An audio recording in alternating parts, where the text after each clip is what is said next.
Hello coding stars, welcome back. In this class we will discuss printf function. तो previous class में हमने discuss किया था कि प्रिंटफ फंक्शन जो है आउटपुट फंक्शन है एंड किस टाइप का फंक्शन है, फॉर्मेटेड है या unformatted, that is formatted function. So printf function is formatted output function.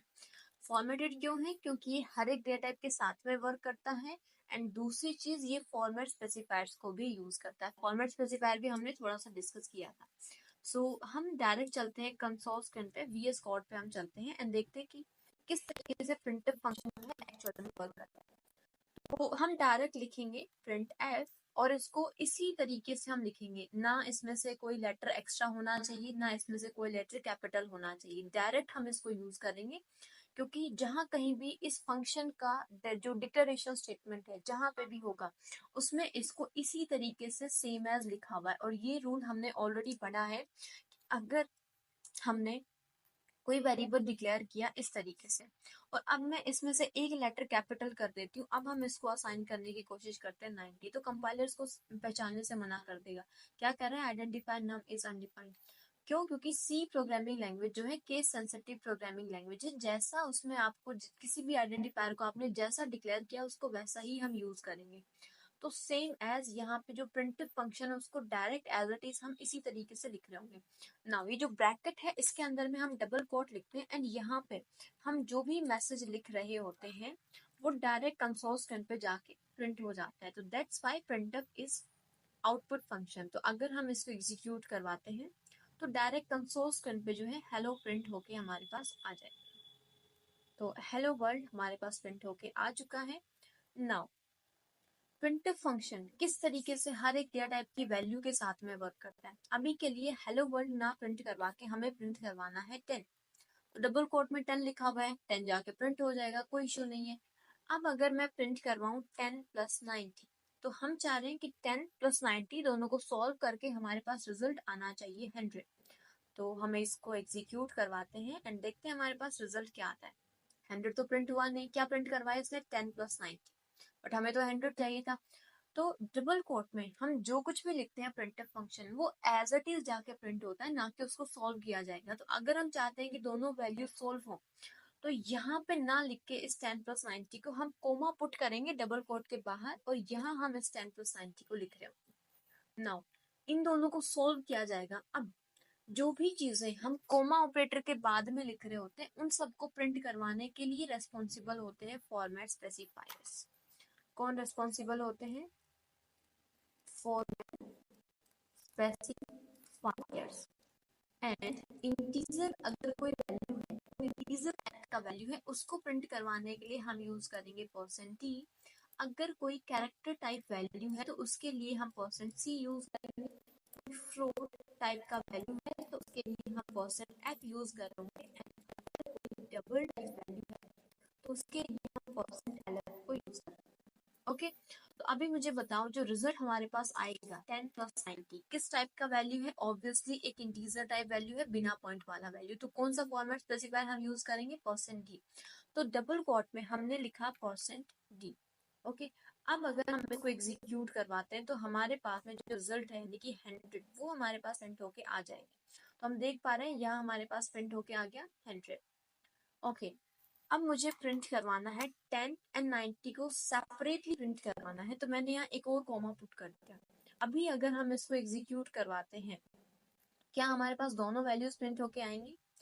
नहीं, हमारे पास सिर्फ 10 प्रिंट होके आए। तो कोमा के बाद में जितनी वैल्यूज आप लिखेंगे उतने ही फॉर्मेट स्पेसिफायर्स हमें डबल कोट में यूज करने होते हैं। तो यहाँ पे एक फॉर्मेट स्पेसिफायर और ये दूसरा फॉर्मेट स्पेसिफायर।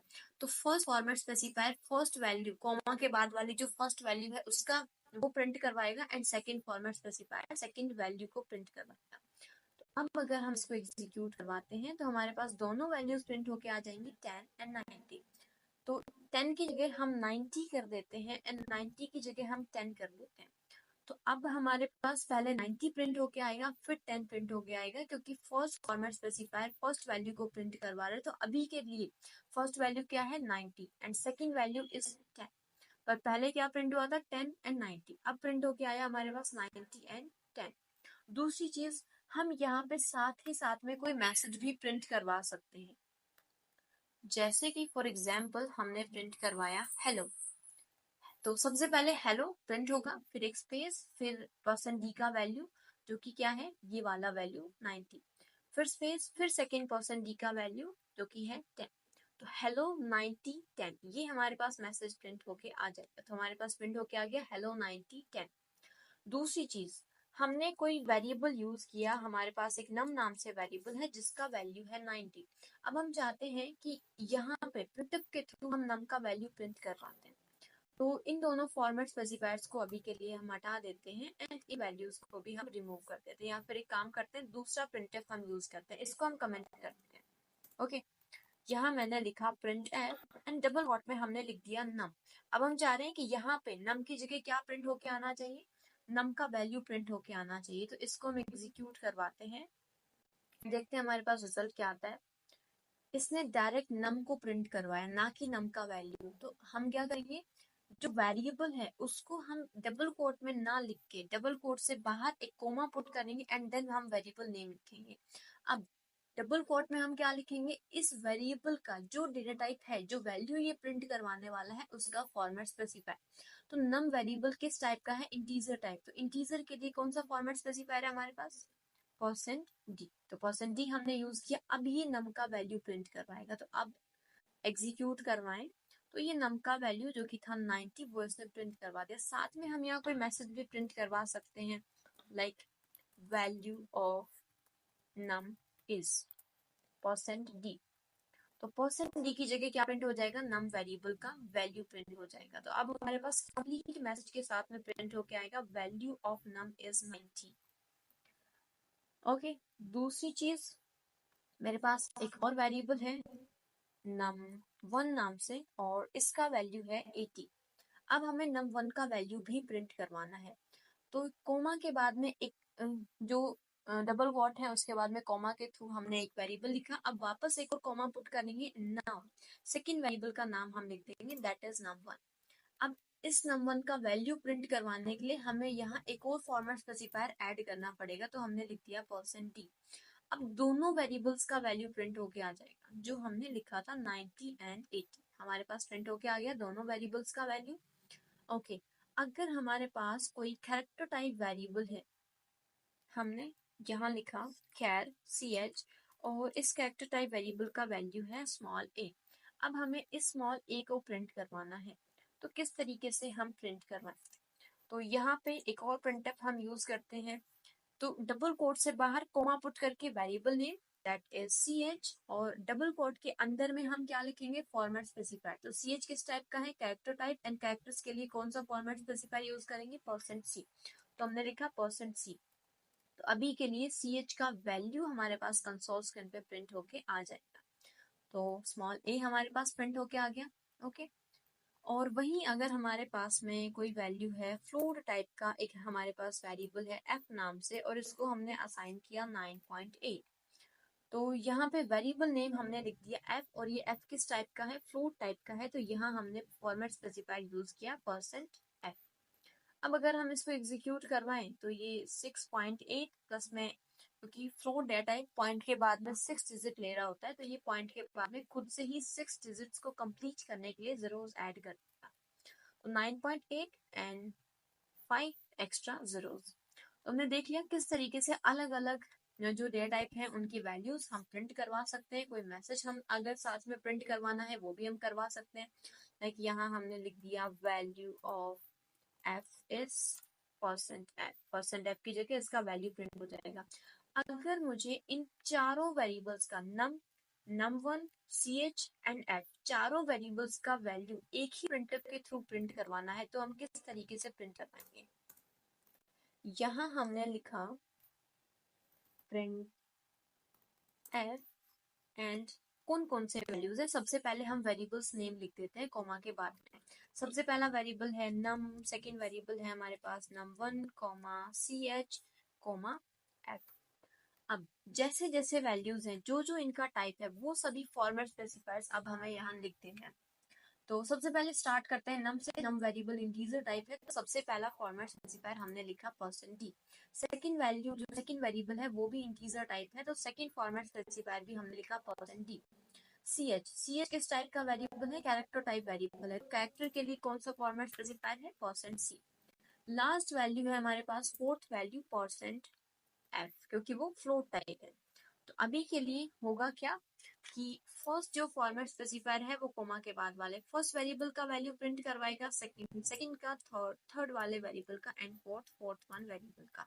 तो यहाँ हमारे पास नम का वैल्यू प्रिंट होगा, दैट इज 90, फिर 80, फिर 9.8। इस तरीके से ये हमारे पास रिजल्ट रहेगा।